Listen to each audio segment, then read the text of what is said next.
అన్నమాట. So next question చూద్దాం.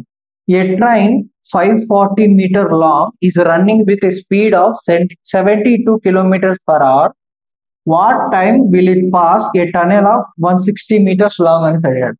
So ఇక్కడ వచ్చేసి speed is equal to distance by time. Okay, ఇక్కడ ఏమి ఇచ్చాడు, ఇక్కడ టైమే కనుక్కోమని చెప్పాడు అనమాట. So t is equal to d by s. Okay, distance అంటే ఏమంటే 540. ఓకే, ప్లస్ ఇప్పుడు మనం బాగా గమనిస్తే ఇక్కడ టన్నెల్ లెంత్ ఇచ్చాడు. ఓకే, ట్రైన్ లెంత్ ఇచ్చాడు.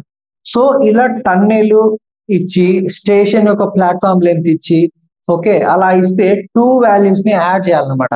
ఫర్ ఎగ్జాంపుల్ ఒక పోల్ ఇచ్చాడు అనుకోండి, పోల్ ని కౌంట్ చేయకూడదు. ఓకే, టన్నెల్ బ్రిడ్జ్ అలా ఇస్తే వాటిని కూడా లెంత్ లో యాడ్ చేసుకోవాలన్నమాట. ఓకే, డిస్టెన్స్ లో ఇప్పుడు ఏమైతుంది 160 అవుతుంది.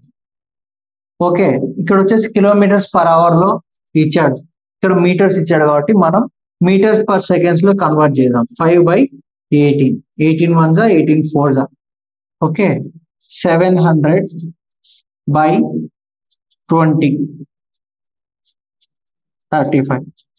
35 సెకండ్.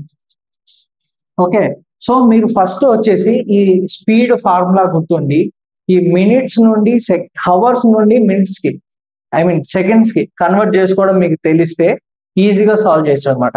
సో ఇంకొకసారి చెప్తాను, kilometre to hour to metre per second చేయాలనుకుంటే 5/18. ఓకే, ఇది గుర్తుపెట్టుకోండి. Metre per second to kilometre per hour ఇలా చేయాలంటే 18/5తో మల్టిప్లై చేయండి.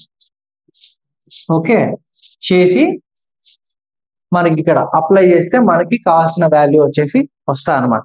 Okay, thank you.